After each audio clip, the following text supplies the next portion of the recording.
नमस्कार दोस्तों, आपका पॉलिटेक्निक स्टडी सेंटर में स्वागत है। तो आज हम वेक्टर एंड मोशंस नाम का फिज़िक्स का एक नया चैप्टर देखने जा रहे हैं। तो पहले हम चैप्टर एट अ ग्लांस में देख लेते हैं कि हम इसमें क्या क्या पढ़ेंगे। इसमें हम देखेंगे वेक्टर एनालिसिस, यानी कि वेक्टर्स के बारे में जानेंगे, वो होते क्या हैं, उनके प्रोडक्ट ऑफ टू वेक्टर्स कैसे करा जाता है, प्रोडक्ट में भी डॉट प्रोडक्ट और क्रॉस प्रोडक्ट अलग अलग देखेंगे। ठीक है, इसको भी देखेंगे। इसके बाद मोशन और मोशन अंडर ग्रेविटी, ये खैर दोनों पोर्शन बहुत अलग हैं, लेकिन इनको एक चीज़ बहुत कॉमन बनाती है जिसको हम आगे देखेंगे। स्टार्ट करते हैं वेक्टर से। तो वेक्टर से पहले मैं आपको एक थोड़ा एनालिसिस दे देता हूँ कि जितनी भी चीज़ें होती हैं, फिज़िकल क्वांटिटीज़ होती हैं, कोई भी फिज़िकल क्वांटिटी होगी वो हमेशा टू टाइप की होगी, या तो उसमें डायरेक्शन होगी या तो नहीं होगी। लेकिन सिर्फ एक यही चीज़ नहीं है जिसकी बेसिस पर हम ये बता सकते हैं कि कोई भी चीज़ वेक्टर है कि स्केलर है। फॉर एग्ज़ाम्पल अगर कोई चीज़ स्केलर या वेक्टर, जैसे मैंने कहा दो चीज़ें यही होंगी। ठीक है, तो इन दोनों में बेसिक डिफरेंस क्या होगा वो जान लेते हैं। स्केलर क्वांटिटी में सिर्फ मैग्नीट्यूड होता है और इसमें मैग्नीट्यूड प्लस डायरेक्शन। लेकिन ये कॉन्सेप्ट थोड़ा पुराना हो चुका है, इसमें एक नई चीज़ और जुड़ चुकी है कि वेक्टर में एक चीज़ और मानी जाती है कि एक और चीज़ होती है, वो है addition law. Vector addition law इसको भी फॉलो करा जाता है इसके अंडर। तो अब हम जानेंगे यहाँ पर क्या लिखा हुआ है। जैसे कि मैंने आपको बताया, physical quantity are two type, scalar and vector. अब जान लेते हैं स्केलर क्वांटिटीज़ क्या होती है। तो quantity which have only magnitude but not direction, जैसे कि मैंने बताया। For example mass, distance, time, speed, volume, density, pressure, energy, power, etcetera etcetera.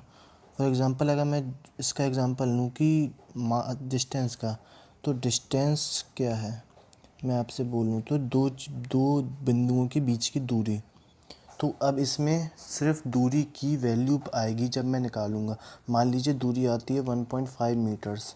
तो 1.5 मीटर से हम लोग को कुछ भी ऐसा पता नहीं चल पा रहा है कि केक किस डायरेक्शन में है। या तो मैं इसके आगे लिखता हूँ ऑन नॉर्थ या ऑन साउथ या ऑन वॉटेवर, तो उससे चीज़ें चेंज होगी। लेकिन सिर्फ इतनी थ्योरी से, इतनी हमारे पास आउटपुट इनपुट से हम लोग को कुछ पता ही नहीं चलता है। ठीक है, आगे देखते हैं वेक्टर क्वांटिटीज़ क्या होती हैं। वेक्टर क्वांटिटीज़ में क्या क्या चीज़ें होती हैं। फर्स्ट, मैग्नीट्यूड तो होगा ही होगा, दूसरी चीज़ होगी डायरेक्शन, और तीसरी चीज़ है vector addition law. Vector addition law, ठीक है। जैसे कि यहाँ पे भी लिखा होगा, the quantity which possess both magnitude and directions are which and vector addition law are called vectors. For example displacement and velocity। अब देख लेते हैं डिस्प्लेसमेंट और वेलोसिटी। पहले डिस्प्लेसमेंट को ही जान लेते हैं एक बार कि, सॉरी यहाँ पे मैं अलग लिखता हूँ, डिस्प्लेसमेंट। डिस्टेंस और डिस्प्लेसमेंट में आपको अगर एक अंतर बताऊँ छोटा सा, तो बस इसी चीज़ का अंतर है कि डिस्टेंस क्या होती है। डिस्टेंस किसी भी दो पॉइंट के बीच की दूरी निकाली जाती है। जैसे कि अगर मैं बात करूँ एक सर्कुलर ट्रैक की, एक सर्कुलर ट्रैक में जैसे अगर मैं यहाँ से घूम के पूरा पूरा होते हुए यहाँ पर वापस आ जाता हूँ, मतलब मेरा इनिशियल और फाइनल सेम हो जाता है, तो यहाँ मैंने कितनी दूरी कवर करी होगी। जाहिर सी बात है पॉइंटर्स मैं यहाँ पे लूँगा, इसका आर रेडियस होगी कुछ ना कुछ, तो 2πr इसकी सरकमफेरेंस हो जाएगी, जो कि मैंने डिस्टेंस कवर की। लेकिन जो डिस्प्लेसमेंट के केस में होगा वो इसका उल्टा होगा। डिस्प्लेसमेंट मतलब क्या होता है, इनिशियल माइनस फाइनल। इनिशियल कितना है, इनिशियल भी यही है और फाइनल भी यही है। तो बेसिकली हमारी जो पोजीशन है फाइनली आके भी यहीं पे रुक जाएगी। तो हम लोग की हमने हम बोलेंगे कि फाइनल और इनिशियल के बीच की कोई दूरी नहीं है, तो वो ज़ीरो है। ठीक है, तो इसके कारण डिस्प्लेसमेंट भी ज़ीरो हो जाएगा। अब हम आगे देख लेते हैं some important definition regarding vectors quantity. Equal vector क्या होते हैं। इक्वल वेक्टर मैं तो आपको बुकिश डेफिनेशन समझा देता हूँ, उसके बाद मैं अपनी तरीके से समझाऊंगा आपको। This vectors have same magnitude and direction regardless of the initial point. यानी कि दोनों चीज़ें, कोई भी चीज़ में वेक्टर एडिशन लो तो बाद में फॉलो होगा, लेकिन पहले तो यही चीज़ें दिख जाएंगी कि मैग्नीट्यूड है और डायरेक्शन है, अगर ये दोनों सेम हो जाएंगे और दोनों सेम डायरेक्शन में होंगे तो ये इक्वल वेक्टर्स होंगे। इक्वल वेक्टर्स आशा करता हूँ आपको समझ में आएगा। अपोजिट वेक्टर्स जान लेते हैं एक बार हम कि अपोजिट वेक्टर्स क्या होते हैं। फॉर एग्जांपल यहाँ पर लिखा हुआ है two plane vector which are equal in magnitude but opposite in direction. Equal in magnitude यानी कि अपोजिट वेक्टर है, इसका मतलब ये नहीं है कि इनकी मैग्नीट्यूड डिफरेंट होगा, लेकिन इनका मैग्नीट्यूड सेम होता है और इनका डायरेक्शन डिफरेंट होती है, जैसा कि मैंने आपको यहाँ बताया है। फॉर एग्जांपल ए और बी। नीचे भी एक बार देख लेते हैं, वही चीज़ होगी जैसे यहाँ पे लिखा हुआ है। यहाँ पे लोगों ने सी और डी लिया, मैंने ऊपर ए और बी लिया था, तो इससे आप समझ रहे होंगे। ठीक है, आज मैं थोड़ी स्पीड बढ़ा रहा हूँ क्योंकि मैं सिर्फ अब हर उसका कोशिश करूँगा कि 2 वीडियोस लेक्चर्स लेके आऊँ, जिसमें पहले में मैं थ्योरी कवर करा दूँ और दूसरे में मैं सिर्फ न्यूमेरिकल्स पढ़ाऊँ, जिससे आपको भी आसानी होगी और मुझे भी थोड़ी आसानी होगी और जिससे मैं जल्दी से जल्दी आपको सिलेबस कंप्लीट करा सकता हूँ। तो अगर आपको पसंद आ रही हो मेरी न्यू टेक्निक तो प्लीज़ लाइक करें, शेयर करें, सब्सक्राइब करें यूट्यूब चैनल को। टारगेट करता हूँ कि इस मंथ तक मेरे 6000 सब्सक्राइबर कंप्लीट हो जाएंगे, और अगर 6000 सब्सक्राइबर कंप्लीट होते हैं तो मैं आपके लिए एक सरप्राइज़ लाऊंगा जो कि मैं आपको तभी बताऊंगा।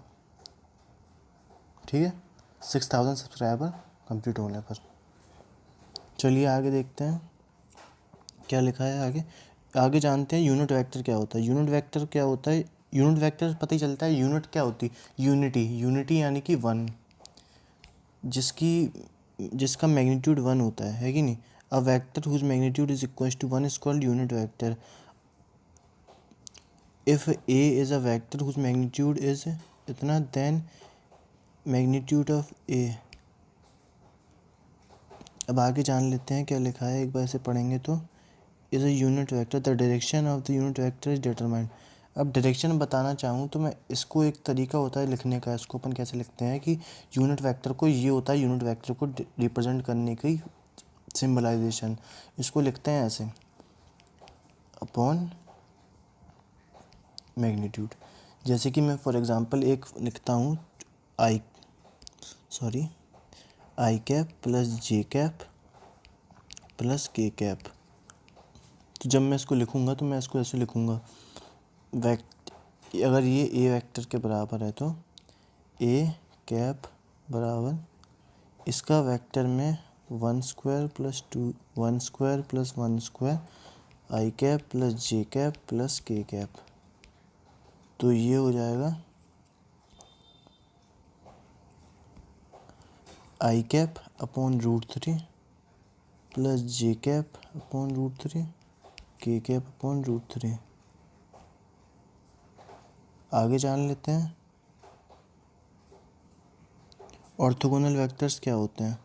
ऑर्थोगोनल वेक्टर्स होते हैं I cap J cap K cap are assume to be unit vectors along X axis Y axis and Z axis respectively. Then a vector magnitude 5 along X axis is represented as 5i। ठीक है, तो 3 vector को x Y Z plane पर हम consider करेंगे, तो इसको हम ऐसे भी लिख सकते हैं और ये ऐसे लिखा है तो इसको भी ऐसे भी लिख सकते हैं, लेकिन यहाँ से एक्सेस समझने में आपको आसानी होगी तो ऐसे लिख लेता हूँ मैं, X axis Y axis and Z axis. इसी को हम आई वेक्टर जे वेक्टर और के वेक्टर के फॉर्म में लिख लेते हैं। ठीक है, तो इसका अपन आगे देखेंगे कि ये चीज़ें चलती कैसी हैं।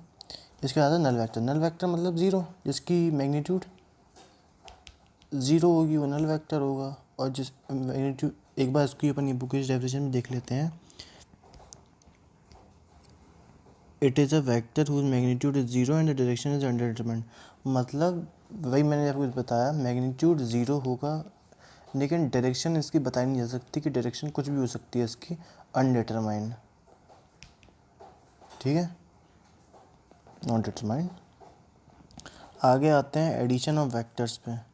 तो यहाँ पर क्या लिखा है, एक बार इसको देख लेते हैं। It can be done by following 2 vector law of addition, triangle law of addition, parallelogram law of vector addition. ठीक है, वेक्टर और triangle vector law of addition को समझने के लिए मैं आपको एक चीज़ समझा देता हूँ, आप वो उससे देखना।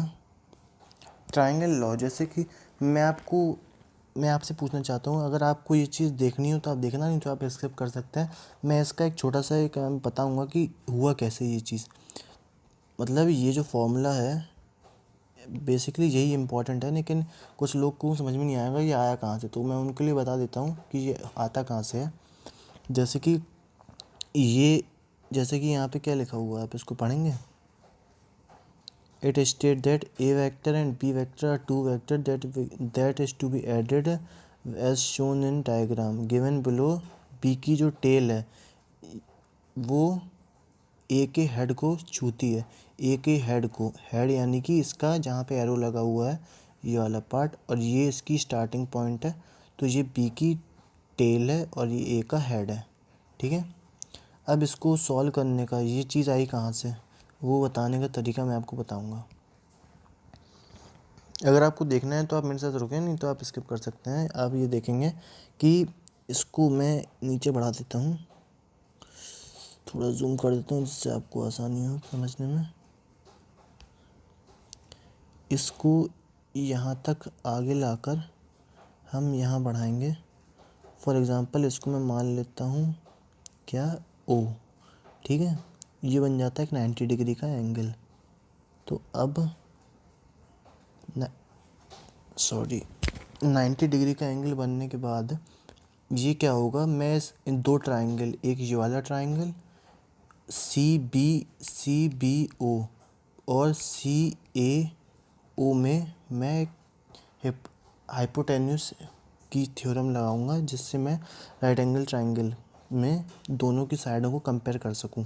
तो ए सी हमारा, ए सी जो साइड है वो हमारी रिजल्टेंट साइड है, ठीक है।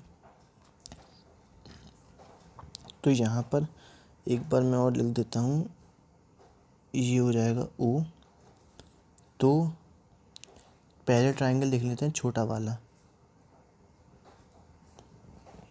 तो ये हो जाएगा बी वेक्टर स्क्वायर बराबर O B square plus O C square. ऐसे ही सेकंड में आएंगे तो उसको अपन जानेंगे कि ये हो जाएगा O A square plus O C square equals to A C square, ठीक है। जब इन दोनों को कंपेयर करेंगे और इस छोटी वाली साइड में, छोटे वाले ट्रायंगल में जब हम एक साइन थीटा और कॉस थीटा की वैल्यू अलग अलग लिख के कंपेयर करेंगे, तब जाके ये चीज़ आएगी। अभी मैं आपको इसलिए समझा पा रहा हूँ क्योंकि मैं स्क्रीन पर रिकॉर्ड कर रहा हूँ और अब मैं इतना सारा कंटेंट इस पर लिख नहीं सकता, ठीक है। जो अभी कुछ टाइम बाद, जैसे कि मैंने आपको बताया है, मैं जब मैथ्स पढ़ाऊँगा तो मैं अपनी पेन और पेपर पर लिख के समझाऊँगा आपको, तो वहाँ पर ज़्यादा आसानी होगी समझने के लिए। तो अगर डाउट है तो आप मेरे को लिख सकते हैं, मैं अलग से इसके लिए वीडियो बना के डाल दूँगा। लेकिन आप समझ सकते हैं कि मैं अपनी उंगली से, अपने पेन से इतना सारा चीज़ें एक स्क्रीन पे छोटी सी अपने मोबाइल की नहीं लिख सकता हूँ। आगे जानेंगे हम vector parallelogram law of vector addition. तो यहाँ पर क्या होता है, if two vectors acting on a point represented at both magnitude. तो यहाँ पर क्या होगा, यहाँ पर भी कुछ ऐसा ही काम होगा जैसे कि यहाँ भी एक वेक्टर है, यहाँ भी एक वेक्टर, लेकिन क्या होगा, हम इसके अपोजिट में एक साइड ड्रॉ कर देंगे, एक ऐसी और इसके अपोजिट में ऐसी, ठीक है। तो ये एक पैरेललोग्राम टाइप का बन जाएगा। इसको हम लेकर दोबारा यहाँ राइट एंगल बनाकर और इसको यहाँ से जोड़कर हम लोग फिर से इस पर वही अपनी पाइथागोरस थ्योरम लगाएंगे हाइपोटेन्यूस की, और इससे निकालेंगे। और वही साइन टेन अल्फ़ा को हम cos alpha upon sine alpha लिखेंगे, और कॉस अल्फ़ा हमारा आएगा बी साइन थीटा और ये आएगा ए प्लस बी साइन थीटा। तो यही से हम लोग का सॉल्व होगा ये, ठीक है। आगे जान लेते हैं वेयर अल्फ़ा इज़ द, ठीक है। और ये जो आया है मैं आपको समझा दूं कि ये जो आर मैक्स और आर मिनिमम यहाँ पर दो वैल्यूज़ आ रही हैं, ये आई कहाँ से है, ठीक है। तो वेक्टर एडिशन लॉ का रिजल्टेंट का फॉर्मूला होता है A square plus B square plus 2ab cos theta. अब कॉस थीटा की वैल्यू जब हम ज़ीरो लेंगे तो यहाँ पर सबसे बड़ी वैल्यू आएगी जो कि आएगी ए प्लस बी, और जब हम इसकी वैल्यू 180 डिग्री लेंगे तब इसकी वैल्यू छोटी आएगी a माइनस बी। तो यहीं से आर मैक्स और आर मिनिमम सब निकल के आते हैं। सबसे बड़ी वैल्यू रिजल्टेंट की मैक्सिमम 0 डिग्री के एंगल पे आएगी और मिनिमम 180 डिग्री के एंगल पर। आशा करता हूँ आपको वीडियो समझ में आ रहा है। अगर समझ में आ रहा है तो प्लीज़ प्लीज़ प्लीज़ वीडियो को लाइक करें, शेयर करें, कमेंट करें, सब्सक्राइब करें, जिससे मैं आपके लिए और अच्छी अच्छी वीडियोस लेके आ सकूँ। अब आते हैं प्रोडक्ट पर। तो यहाँ पर क्या लिखा हुआ है इसको जान लेते हैं एक बार कि multiplication of two vectors does not depend on simple mathematical rule. तो जान लेते हैं हम कि कोई भी किसी भी वेक्टर का मल्टीप्लिकेशन, एडिशन, सब्ट्रैक्शन एक सिंपल दो जैसे 2+2 के 4 के रूल पे डिपेंड नहीं कर सकता, क्योंकि इसमें डायरेक्शन चीज़ें इन्वॉल्व होती हैं। इसमें कई सारी चीज़ें इन्वॉल्व होती है, आई cap, J cap, K cap जैसे वेक्टर, यूनिट वेक्टर्स इन्वॉल्व होते हैं। तो इसको समझने के लिए एक नए तरीके पे अप्रोच करा जाता है, जिसको मैं आपको यहाँ पे समझाने की कोशिश करूँगा। तो यहाँ पर लिखा हुआ है if theta is the angle between two vectors A and B then their scalar product यानी कि dot product A dot B A B cos theta. इसमें ए बी कॉस थीटा, इसमें कोई भी चीज़ समझने वाली बात नहीं है। ये एक फार्मूला है जो कि डिराइव्ड होके आया है हम लोग को बच्चे। अब जैसे ए प्लस बी का होल स्क्वायर है तो उसको समझने के लिए कोई रॉकेट साइंस नहीं है। वैसे ही A dot A vector dot B vector A B cos theta होता है, जो होता है इसका मैग्नीट्यूड होता है। और where A and B vectors are magnitude respectively दोनों के, ठीक है। इसके बाद देखते हैं property of scalar vector. Property of scalar vector में क्या आता है, the scalar product of any vector with same vector is equal to the magnitude of the square, ठीक है। अगर ऐसा कुछ होता है B vector dot B vector तो ये बी स्क्वायर बन जाएगा, जो कि बीच का एक स्टेप अपन खा गए, वो होगा बी बी कॉस ज़ीरो, ठीक है। और कॉस ज़ीरो की वैल्यू आपको पता है कि 1 होती है, तो बी बी यानी कि बी स्क्वायर। तो आगे आता है the relation between scalar product orthogonal unit I cap J cap K cap R S follows, ठीक है। अब आ जाते हैं इनके प्रोडक्ट वाले चीज़ पे। तो इसको समझने का एक सिंपल सा तरीका मैं आपको बताऊं। अगर सेम आई कैप, जे कैप और के कैप में अगर उन्हीं का मल्टीप्लाई होता है, आई कैप, जे कैप और के कैप का, तो आंसर आता है 1, ठीक है। आंसर आता है 1। अगर आई कैप, के कैप, मैं इसको एक लूप में समझाता हूँ आपको, बहुत ज़्यादा आसानी से समझ में आ जाएगा आपको। एक लूप चल रहा है, समझिए। यहाँ पर है यहाँ पर है ऐसा कुछ आई कैप, यहाँ पर है जे कैप और यहाँ पर है के कैप। ऐसा एक लूप चल रहा है। जब आप यहाँ से यहाँ चलेंगे तो आई और के बाद हमेशा मल्टीप्लाई के बाद की वैल्यू 0 आएगी, ठीक है। आई कैप और जे कैप, आई कैप और के कैप, मतलब जो भी अनलाइक वेक्टर्स होते हैं, मैं आपको ज़्यादा हाई कॉन्सेप्ट समझा रहा था, लेकिन आपके लिए समझने के लिए इतना ही काफ़ी है। जितने भी अनलाइक वेक्टर्स होते हैं जो सेम नहीं होते हैं, उनका मल्टीप्लिकेशन हमेशा 0 होता है। सीधी सी बात है, मतलब आप समझ सकते हैं कि जैसे मैं आप मल्टीप्लाई करके दिखाता हूँ आपको, आई cap plus J cap plus K cap into, अगर मैं डॉट प्रोडक्ट के फॉर्म में बात करूं, मैं आपको वहाँ पे क्रॉस प्रोडक्ट समझाने लगा था, इसलिए मैंने आपको कहा पहले डॉट ही समझा देता हूँ, उसके बाद क्रॉस पे आता हूँ। और यहाँ पर मैं इनटू करता हूँ 2 आई कैप माइनस जे कैप प्लस के कैप का। तो हमारा आंसर क्या होगा, अगर इसकी बात करें तो इसका मल्टीप्लाई जब इसमें होगा तो आंसर 2 आएगा, ठीक है। लेकिन जब इसका मल्टीप्लाई इसमें या इसमें हो, किसी में भी हो, तो आंसर 0 ही आना है, तो उसे काउंट ही नहीं करेंगे। तो दोबारा जब इसका मल्टीप्लाई इससे होगा तो आंसर आएगा -1, जब दोबारा इसका मल्टीप्लाई इसमें होगा तो आंसर आएगा +1, तो अपना आंसर 2, ठीक है। जब भी, मैं आपको फिर समझा देता हूँ, जब भी आई का आई में, जे का जे में, के का के में हो तो 1 आता है। जब भी एक दूसरे में अलग अलग होता है तो इनका आंसर हमेशा 0 आता है। अब आगे देखते हैं, vector I cap J cap K cap having each magnitude 1 then angle between its 0। यानी कि अगर I cap J cap K cap का मैग्नीट्यूड 1 है तो इनके बीच का एंगल वेक्टर एंगल 90 डिग्री का होगा। जैसे कि यहाँ पर लिखा हुआ है आई कैप जे कैप, अगर 1 है तो कॉस 90 है, तो ये हो जाएगा 0। ठीक है, ऐसे ही यहाँ पर लिखा हुआ है आई कैप जे कैप और के कैप 0 होते हैं। ठीक है, तो के कैप और जे कैप भी 0 होंगे, सिंपल सी बात है। ठीक है, आई कैप कितना होता है, 1 होता है कि नहीं होता है। अब आप बताइए 1 में मैं कैसा क्या मल्टीप्लाई करूँगी, कॉस के टर्म्स में, कॉस के एंगल्स के टर्म्स में, जिसमें इसकी वैल्यू चेंज ना हो, जो हमको पता है। तो सिंपल सी बात है, 1 का मल्टीप्लाई 1 में करेंगे तो 1 ही आएगा। अब 1 किसकी वैल्यू होती है, कॉस 0 की, तो सिंपली कॉस 0 हो जाएगा। ठीक है,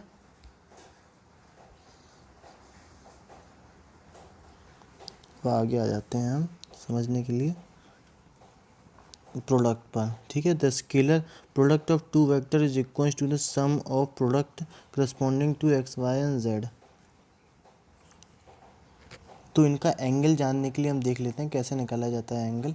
तो कॉस थीटा का अगर दो ऐसे हम लोग को दिए गए हैं, तो सबसे पहले इनका सब में आई का आई में, जे का जे में, के का के में मल्टीप्लाई होगा। तो A X B X plus A Y B Y plus A Z B Z और अपॉन अंडर रूट में A X square B X square. Sorry, ये बहुत छोटी स्क्रीन पे है, इसमें समझ में नहीं आएगा आपको, तो आप ये फॉर्मूला देख के समझ सकते हैं मैं क्या बात कर रहा हूँ। ठीक है,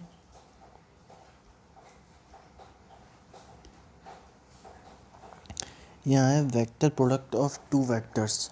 vector product of two vector क्या है,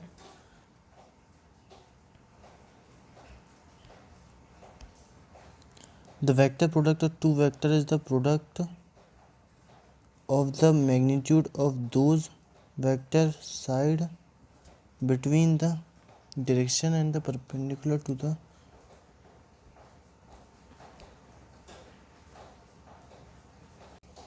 तो आगे हम जान लेते हैं क्या होता है कि vector product of two vectors. तो यहाँ पर लिखा हुआ है, हम लोग उसको देख लेते हैं एक बार कि ये चीज़ें क्या कह रही हैं। तो यहाँ पर जैसा कि लिखा हुआ है कि the vector product of two vector is the product of their magnitude, यानी कि सिर्फ उनके मैग्नीट्यूड का प्रोडक्ट होता है और उसके साइन के एंगल का, sine of angle between them and its direction is perpendicular. Direction perpendicular होती है to the both the vectors, A और बी के परपेंडिकुलर होती है उस वेक्टर की जो उसका रिजल्टेंट आता है उसके प्रोडक्ट के बाद। ठीक है, तो आगे हम देखते हैं। तो बेसिकली लिखने के टर्म्स में क्या होता है, A vector cross B vector equals to A B sine theta. और यहाँ पर एक एन कैप भी आता है, जैसे कि मैंने बताया एन कैप क्या होता है। तो एन कैप होता है एन वेक्टर अपॉन एन का वेक्टर का मैग्नीट्यूड, सॉरी स्क्वायर नहीं, मैग्नीट्यूड। ठीक है, ये होता है यूनिट वेक्टर। तो यूनिट वेक्टर का वैसे अपने में कुछ मतलब नहीं होता है, लेकिन ये इसकी डायरेक्शन बताने के लिए इम्पोर्टेंट होता है, इसलिए इसको यहाँ पर लिखा जाता है। तो आगे क्या लिखा है, where A and B are the magnitude. यहाँ पर ए और B magnitudes of A vector and V vector respectively and N vectors are unit vector, जैसा कि मैंने आपको बताया। इसके बाद लिखा है वही परपेंडिकुलर जो चीज़ें मैं आपको समझा चुका हूँ। ठीक है, प्रॉपर्टी जान लेना क्रॉस वेक्टर की। अब क्रॉस वेक्टर में वो चीज़ें आएंगी जो मैं आपको गलती से डॉट वेक्टर में समझाने की कोशिश कर रहा था, तो आप इसको जान लेते हैं, क्योंकि डॉट वेक्टर और क्रॉस वेक्टर की आप कन्फ्यूजन नहीं करना मेरे जैसा कि मैं तो पढ़ाता रहता हूँ, मैं तो पढ़ता रहता हूँ तो मुझे याद आ गया, लेकिन अगर आपने दोनों प्रॉपर्टीज़ को मिक्स कर दिया तो आपको दिक्कत हो सकती है। तो पहली प्रॉपर्टी जान लेते हैं क्या लिखी है, the vector product of any vector with the same vector is zero, यानी कि ए क्रॉस ए हमेशा ज़ीरो होता है। जो कि होता है, वैसे तो होता है ए साइन ज़ीरो और एन कैप, डॉट नहीं लगाते अपन, लेकिन इसको यहाँ पे मैंने लिख दिया है इक्वल्स टू ज़ीरो। ठीक है, अगली चीज़ आती है, अब मैं वो बात करूँगा जो मैं आपको पहले समझाने की कोशिश कर रहा था, वो जो लूप है एक I cap, sorry I cap, J cap और के कैप। तो जब भी हम, जैसे यहाँ पर क्या लिखा हुआ है इसको पढ़ लेते हैं, जब भी हम आई और जे की बात करेंगे, आई और जे की, तो हमेशा के आएगा। तो इसको हम लोग कैसे पढ़ सकते हैं, आई और जे की बात करेंगे तो के आएगा, और जब हम जे और के, जे क्रॉस के की बात करेंगे तो आई आएगा, यानी कि जे क्रॉस के की बात करेंगे तो आई आएगा। और जब भी हम के क्रॉस आई की बात करेंगे, के क्रॉस आई की, तो हमेशा जे कैप आएगा। ठीक है, ये मैं आपको समझने की कोशिश कर रहा था वो लूप के मेथड से। ठीक है, I hope you guys all understand. और यहाँ पर इसको एक चीज़ और लिख सकते हैं, अगर इनके पोजीशन चेंज करनी है, जैसे कि आई वेक्टर और जे वेक्टर क्रॉस मल्टीप्लिकेशन में है, तो इनकी अगर अपन को पोजीशन यहाँ से यहाँ, यहाँ से यहाँ चेंज करनी है, तो इनको सामने अपन माइनस लगा देंगे। तो इसको हम पहले जे वेक्टर क्रॉस आई वेक्टर लिख सकते हैं। ठीक है, ऐसे ही चीज़ें सब में चलती हुई आ जाएंगी। तो आप तीनों चीज़ें देख लीजिए, ये समझा दी मैंने आपको। आगे क्या लिखा है इसको पढ़ लेते हैं। It is essential that the remember the cyclic order of the above relation. Cyclic order of the above relation, अगर सेम में सेम होगा तो ज़ीरो ही होगा। जैसे कि पहले डॉट में क्या था कि सेम में होता तो वहाँ पर 1 आता, लेकिन यहाँ पर 0 है जो कि उसका अपोजिट है। तो इसी से अपन याद रखेंगे कि दोनों चीज़ें एक दूसरे के बिल्कुल अपोजिट हैं। तीसरा पॉइंट क्या है, the vector product of two vectors can be express in the form of determination in terms of their corresponding X Y Z components. यानी कि सिंपली मैंने आपको बताया एक्स वाई और जेड पर ही आई कैप, जे कैप और के कैप लाई करता है, तो इनके करस्पॉन्डिंग ही हम चीज़ें समझा सकते हैं। अब ए क्रॉस बी ए वेक्टर क्रॉस बी वेक्टर जान लेते हैं कैसे निकाला जाता है।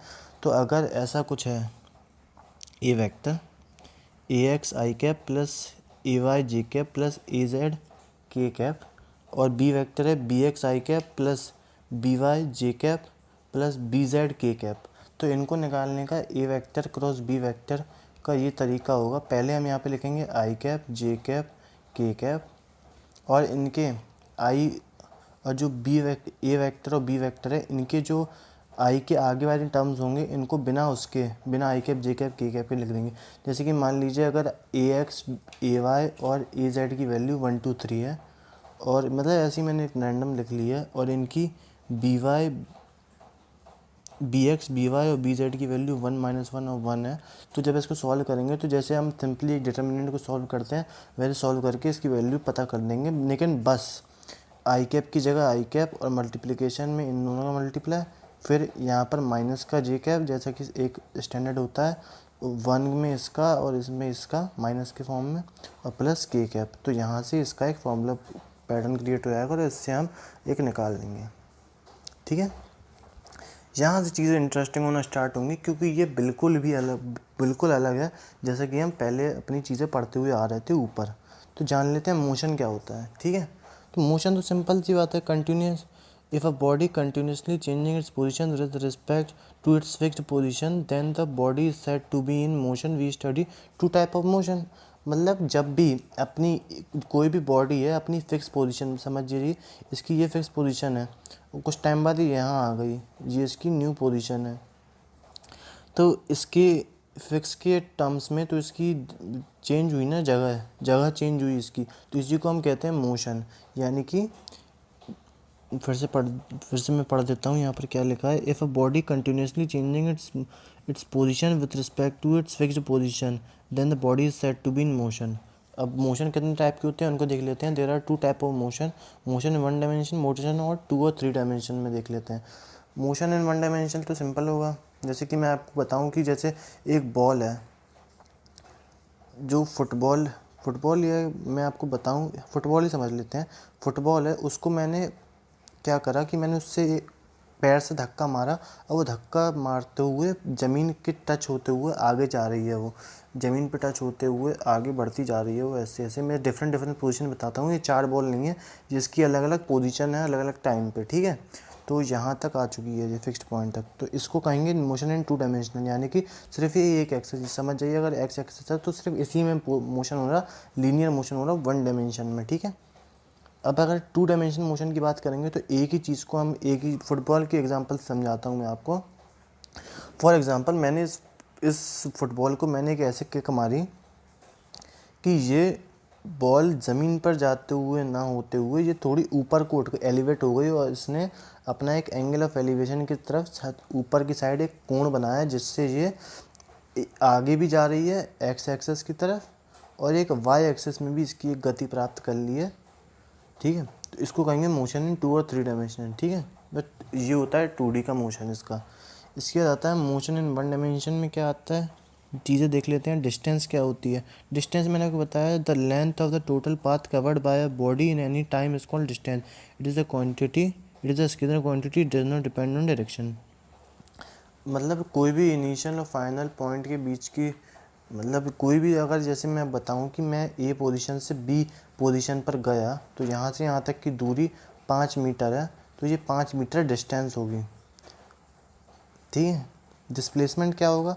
अगर मैंने यही चीज़ मैं बात करूं, मैं घुमावदार एक आकार वाली किसी रोड में मैं गया, फॉर एग्ज़ाम्पल यहाँ से मैंने ऐसे ऐसे ऐसे ऐसे ऐसे ऐसे कवर करना चालू करा और मैं दोबारा यहाँ पर आ गया। ठीक है, अब मैं बोलूँगा आपको मैंने डिस्टेंस कितनी कवर करी, तो डिस्टेंस ये पूरी होगी जहाँ तक मैं चला हूँ, यहाँ से लेके यहाँ, यहाँ पूरा जितनी जगह मैं चला हूँ ये मेरी पूरी डिस्टेंस होगी। ठीक है, फॉर एग्ज़ाम्पल ये तो बड़ी आई हमेशा। और डिस्प्लेसमेंट क्या होगा, तो ये ए पॉइंट है और ये बी पॉइंट है, तो इनके बीच की डायरेक्ट दूरी डिस्प्लेसमेंट होगी। ठीक है, और डिस्प्लेसमेंट हमेशा एक वेक्टर क्वांटिटी होती है और डिस्टेंस हमेशा स्केलर क्वांटिटी होती है। ठीक है, यहाँ से आपको एक चीज़ समझ में आएगी। और एक और चीज़ होती है जिसको मैं आपको बता दूँ, डिस्प्लेसमेंट डिस्टेंस के बराबर हो सकती है सम केसेस में, लेकिन डिस्प्लेसमेंट कभी ऐसा नहीं होगा कि डिस्प्लेसमेंट बड़ा हो और डिस्टेंस छोटी हो। ठीक है, ऐसा कुछ नहीं हो सकता। और हाँ, डिस्प्लेसमेंट ज़ीरो हो सकता है और डिस्टेंस भी ज़ीरो हो सकती है, लेकिन अगर डिस्टेंस ज़ीरो है तो हम डिस्टेंस कैलकुलेट ही नहीं करेंगे, वो सिंपल सी बात है। ठीक है, अब आते हैं स्पीड पर। स्पीड क्या होती है? स्पीड वही सिंपल सी डिस्टेंस अपॉन टाइम। ठीक है, मतलब कोई भी चीज़ कितनी, एक ट्रेन है वो कितनी रफ्तार से चल रही है, आपकी गाड़ी है, स्कूटी है, वो कितनी डिस्टेंस से ट्रैवल कर रही है अपॉन टाइम, तो उससे हमारी स्पीड आ जाएगी। स्पीड इक्वल टू और यहाँ पर टाइम। ठीक है, जैसे कि आपके स्पीडोमीटर में होता है, तो स्पीडोमीटर में क्या होता है, तो वो चक्कों के रोटेशन से, सरकमफेरेंस से उसका टाइम टू टाइम पे एक रोटेशन में उसका सरकमफेरेंस से डिस्टेंस कवर करती है और उसे टाइम से डिवाइड करके उस अपन को टाइम रीडिंग बताती है कि हमारी स्पीड क्या स्पीड से गाड़ी चल रही है। तो इसके आगे आ जाते हैं। और स्पीड क्या होती है कि स्केलर क्वांटिटी होती है, ये बात आप याद रखना, ये एक स्केलर क्वांटिटी होती है। ठीक है, अब आगे देख लेते हैं कि एवरेज स्पीड क्या होती है। Average speed, if a body covers different speed and different. अब देखिए, मैं एक स्टैंडर्ड बात करूँ यूनिफॉर्म स्पीड ऑफ मोशन की, तो वहाँ पर मैं ये सिंपल ये लगा दूँ डिस्टेंस अपॉन टाइम। ठीक है, लेकिन मैं बात करूँ अगर मैं ट्रैफिक में गाड़ी चला रहा हूँ या सिटी के अंदर गाड़ी चला रहा हूँ, तो मेरी डिस्टेंस कवर्ड हमेशा अलग अलग होगी टाइम के हिसाब से। तो मैं हमेशा एक एक्सीटर पे, हमेशा मैं 40 की स्पीड से गाड़ी नहीं चलाऊंगा, कभी मैं 30 करूँगा, कभी 60 करूँगा, कभी 40 करूँगा। तो ऐसे ही करते करते मैं चीज़ें में स्पीड चेंज करता जाऊँगा, तो उस हिसाब से मेरा टाइम और मेरी डिस्टेंस कवर्ड भी चेंज होगी। तो उसको निकालने के लिए एक एवरेज फार्मूला होता है जिसमें एवरेज स्पीड का। तो इसमें क्या होता है, हम लोग देख लेते हैं टोटल स्पीड कितनी है, सॉरी मतलब टोटल डिस्टेंस कितनी कवर्ड करी है, यानी कि total distance covered upon total time taken, total time taken. ठीक है, तो ये हो जाएगी एवरेज स्पीड।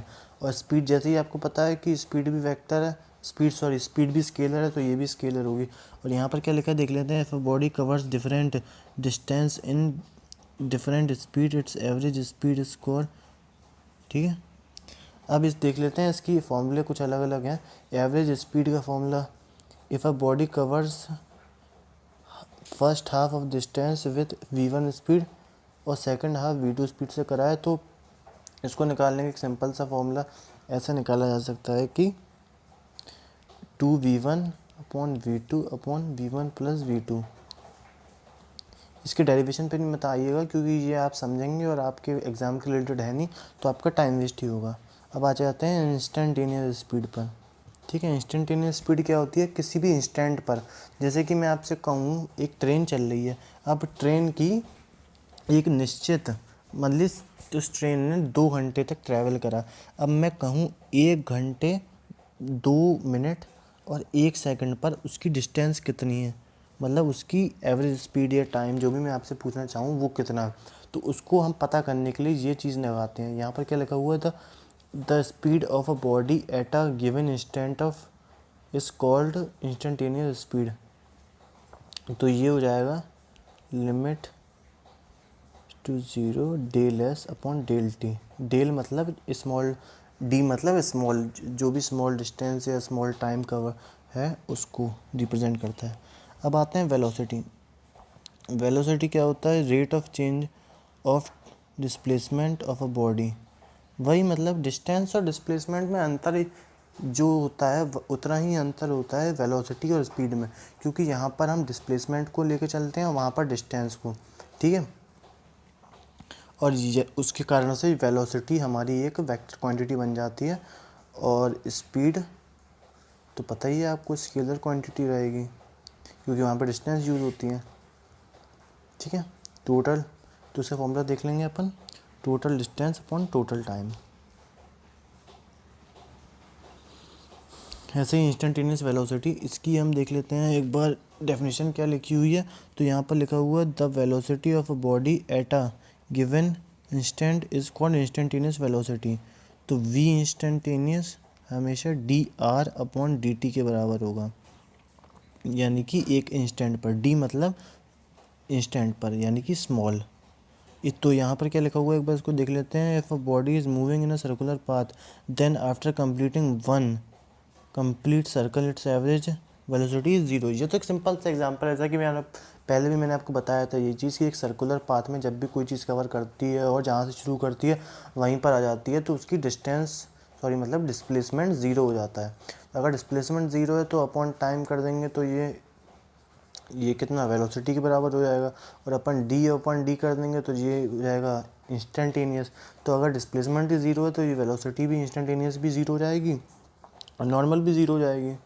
ठीक है, तो एवरेज वेलोसिटी है v1 और v2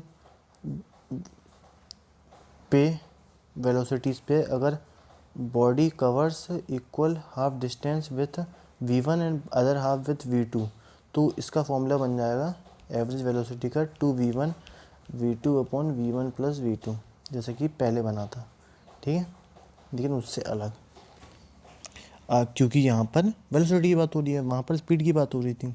ठीक है, when a body travels velocity v1 with t1 time and v2 with t2 time, तो simply v1 t1 plus v2 t2 upon t1 plus t2 निकाल लेंगे।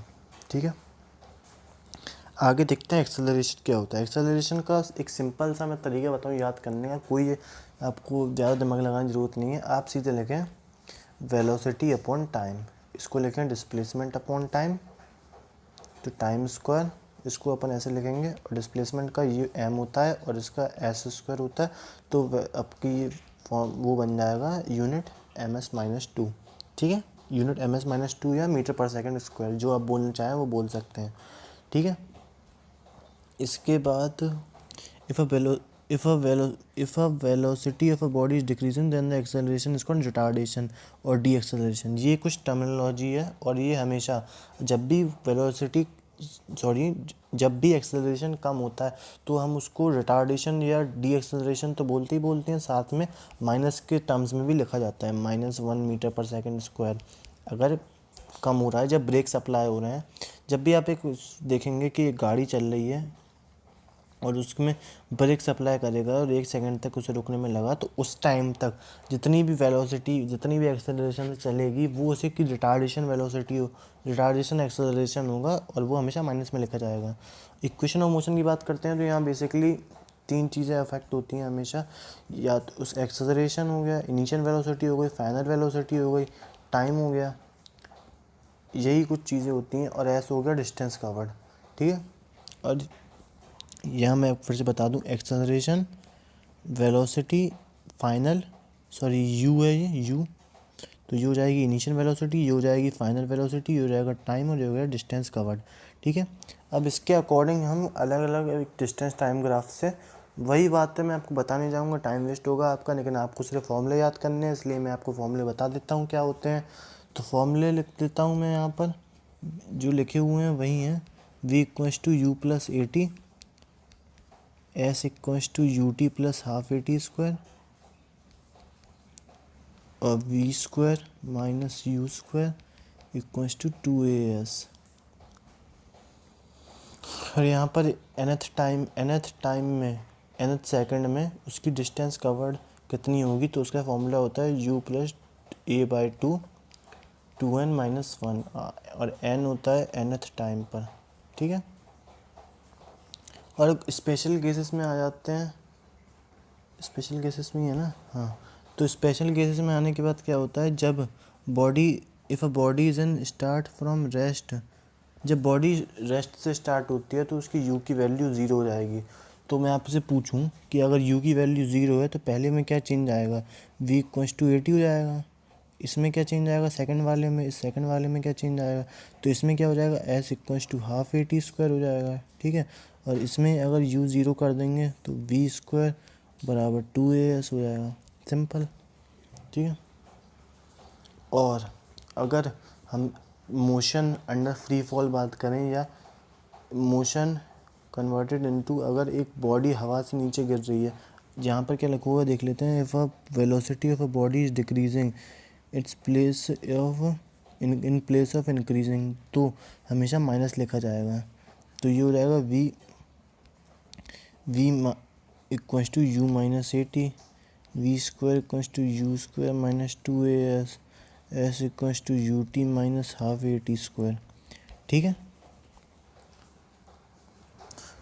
मैं आशा करता हूँ आपको चीज़ें समझ में आ रही हैं तो प्लीज़ प्लीज़ प्लीज़ वीडियो को लाइक करें, मेहनत हो रही है आपके लिए, रोज़ के रोज़ इतना बड़े बड़े वीडियोस अपलोड करे जा रहे हैं, तो इनको बनाने में, इनको समझने में खुद टाइम लगता है, तो आप उसको टाइम को आप वर्थ इट बनाएं, अपना कीमती लाइक देकर, लाइक फ्री है ऑफ कोर्स, तो आप देने में कंजूसी ना करें।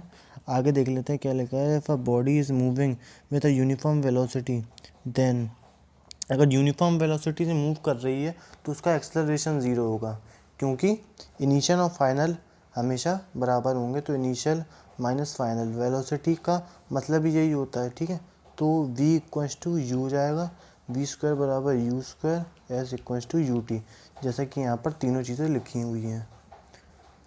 मोशन अंडर ग्रेविटी की बात आ जाती है, तो a को हमेशा माइनस जी से हटा दिया जाता है। अब ए को आप कहेंगे कि सर हटाना तो सिर्फ जी से चाहिए, तो माइनस क्यों है, माइनस इसलिए है कि वो अंडर फ्री फॉल है और वो चीज़ हमेशा नीचे आती हुई है। ठीक है, तो ये हो जाएगा v equals to U minus G T, V equals to U minus G T, और s को हम हमेशा h से रिप्रेजेंट कर देते हैं क्योंकि वो हाइट हो जाती है। तो h equals to U T minus half G T square, और V square equals to U square minus 2gh। ठीक है, और अगर डाउनवर्ड होता है, अब ये मोशन अगर अपवर्ड में होता है तो इसको हमेशा हम माइनस जी लिखेंगे, और अगर मोशन डाउनवर्ड हो रहा है यानी फ्री फॉल हो रहा है तो इसको हम प्लस जी के फॉर्म में लिखेंगे। समझ रहे हैं माइनस और प्लस का अंतर कहाँ पे आ रहा है यहाँ पर। अगर हम जैसे फॉर एग्जांपल मैं आपको बताऊँ, एक बिल्डिंग से आपने एक पत्थर नीचे फेंका तो वो नीचे आएगा बढ़ती हुई वेलोसिटी से प्लस जी के संग, और अगर आपने कोई एक्सेलरेशन उसका प्लस जी होगा। और अगर आपने कोई चीज़ नीचे से ऊपर फेंकी हवा की साइड, तो जैसे समझ जाइए आपने एक गन फायर करा तो बुलेट जो ऊपर जा रही है तो वो opposite the motion of the acceleration of gravity जा रही है, तो वो हमेशा माइनस जी होगा। ठीक है, तो that's it for this video. अगला वीडियोस में क्वेश्चन कवर होंगे, जैसे कि यहाँ पे सब मैंने PDF में स्टोर करके रखे हैं, तो ये सब आपको कराए जाएंगे। तब तक के लिए thank you and keep watching my video.